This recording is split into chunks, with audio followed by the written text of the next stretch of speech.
சீரியல்களின் full எபிசோடுகளை Sun டிவியில் ஒளிபரப்பான உடனே எக்ஸ்க்ளூசிவாக சன் நெக்ஸ்டில் மட்டும் ஃப்ரீயா பாருங்கள்.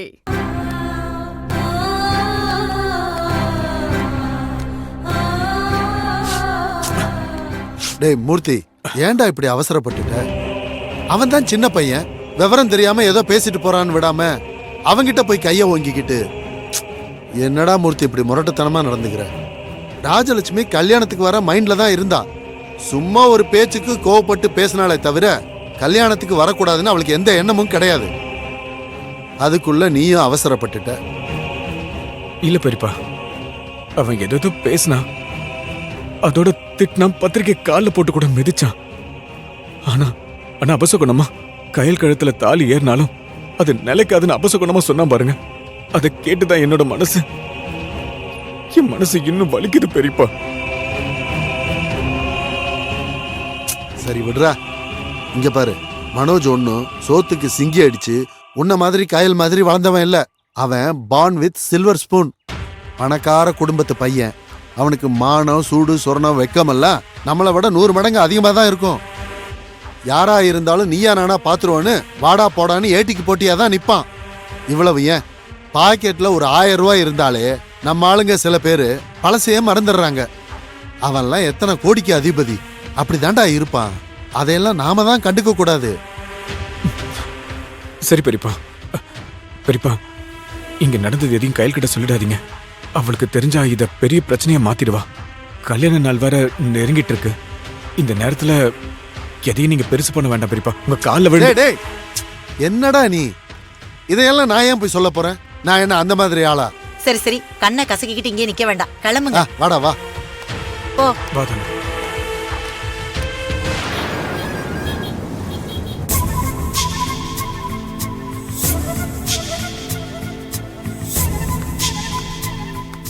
கயல், டீன் உன்னை கூப்பிடுறாரு. என்னாச்சு?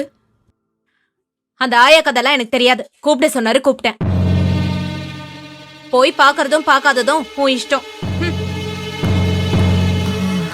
சரி, நீ செக் பண்ணி பாரு. நான் போயிட்டு வந்துடுறேன். சரி.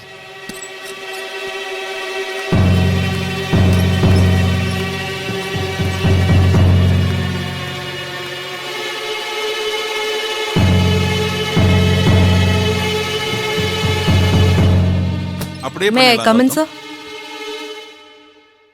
வாங்க.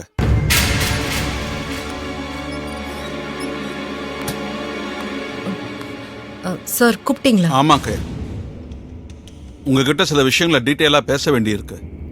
என்ன விஷயம் சார்? என்னாச்சு கயல், என்ன பிரச்சனை உங்களுக்கு? ஐயோ, எனக்கு எந்த பிரச்சனையும் இல்லையே சார். நீ எந்நேரம் பார்த்தாலும் கேபின்ல உட்கார்ந்து அழுதுகிட்டே இருக்கியா?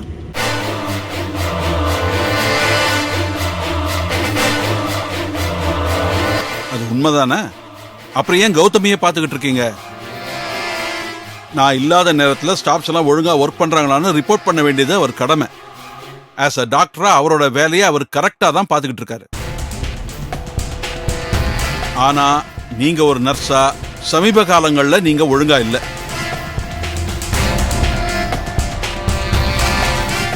இன்னும் கொஞ்ச நாள்ல உங்களுக்கு கல்யாணம் ஆக போகுது, உங்களுக்கு ஒரு நல்ல லைஃப் அமைய போகுது. அது வரைக்கும் நீங்க டியூட்டி பார்த்துக்கலாம், அதெல்லாம் ஓகே தான். பட் சின்சியரா இருக்கணும்ல. நீங்க போய் இப்படி வேலையில அசால்ட்டா இருப்பீங்கன்னு நான் கொஞ்சம் கூட எதிர்பார்க்கவே இல்லை. இல்ல, கௌதம் சொன்னதை கேட்கும்போது நம்ம கையில இதுன்னு எனக்கே ரொம்ப ஷாக்கிங்கா இருந்துச்சு. உங்க அம்மா ஹாஸ்பிட்டல் அட்மிட் ஆகி இருக்கும் போது கூட நீங்க சின்சியரா ஒர்க் பண்ணீங்கல்ல, அந்த கையில் இப்ப எங்க? நாம ஒரு பொறுப்பான வேலையில இருக்கும்போது அந்த வேலைக்கு உண்மையா இருக்கணுமா இல்லையா? ஆமா sir. As a staff nurse உங்க மனசாட்சியை தொட்டு சொல்லுங்க, வேலை டைம்ல நீங்க சின்சியரா தான் ஒர்க் பண்றீங்களா? சார், நீங்க போய் இப்படி ஒர்க்ல டிசிப்ளின் இல்லாம ஏனோ தானோன்னு ஒர்க் பண்ணுவீங்கன்னு நான் நினைச்சு கூட பார்க்கல. ஐயோ சாரி சார், இனிமே பழைய மாதிரி சின்சியரா ஒர்க் பண்ணுவேன். இங்க பாருங்க கயல், ரீசெண்ட் டைம்ல உங்க ஆக்டிவிட்டிஸ்லாம் எப்படி இருந்ததுன்னு கேள்விப்பட்டோம். உங்களை நான் மன்னிக்கிறேன்னா அதுக்கு காரணம் உங்களுடைய ஹார்ட் ஒர்க் தான். முன்னாடி மாதிரி சின்சியரா இருங்கன்னு திரும்ப உங்களை கூப்பிட்டு கெஞ்சிக்கிட்டு இருக்க முடியுமா? உங்க மேல மரியாதை இருக்கிறதுனால தான் இப்படி உங்களை கூப்பிட்டு வச்சு பேசிக்கிட்டு இருக்கேன். நீங்க என் மேல வருத்தப்பட்டாலும் பரவாயில்ல. ஒர்க்கிங் ஹவர்ஸ்ல வேலையில மட்டும் கவனம் செலுத்தி முழு மூச்சா வேலை செய்ய முடிஞ்சா இங்க இருங்க. இல்லாட்டி நீங்களே ரிலீவ் ஆயிடுங்க.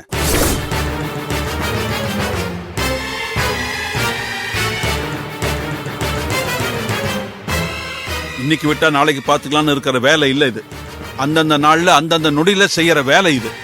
பல உயிரும் உடல் நலமும் சம்பந்தப்பட்டது. நாம தெளிவா இருந்தா தான் வேலை ஒழுங்கா நடக்கும்.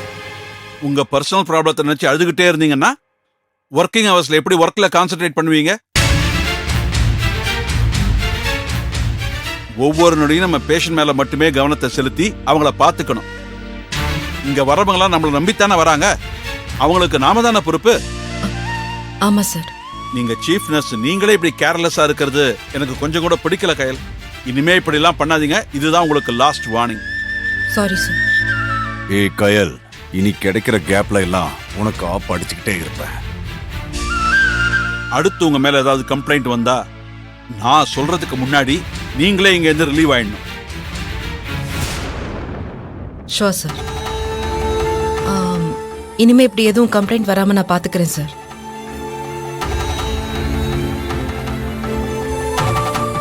ஓகே கயல், போய் வேலையை பாருங்க. Thank you sir.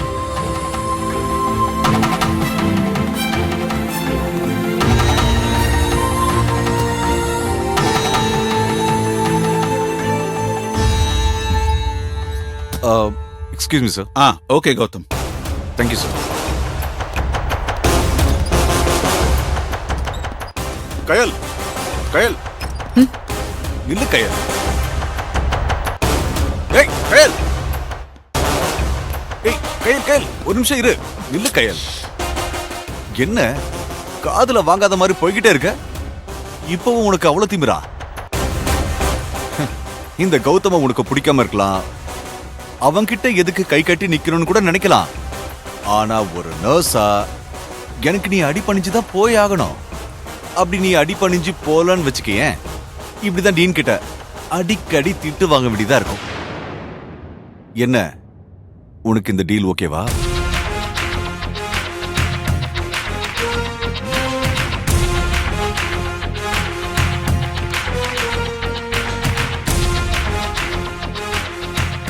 என்ன கையில் முறைக்கிற? உனக்கு கல்யாணமே ஆனாலும் நான் நினைச்சதை சாதிக்கிற வரைக்கும் உன் மேல நான் ஒரு கண்ணாதான் இருப்பேன்.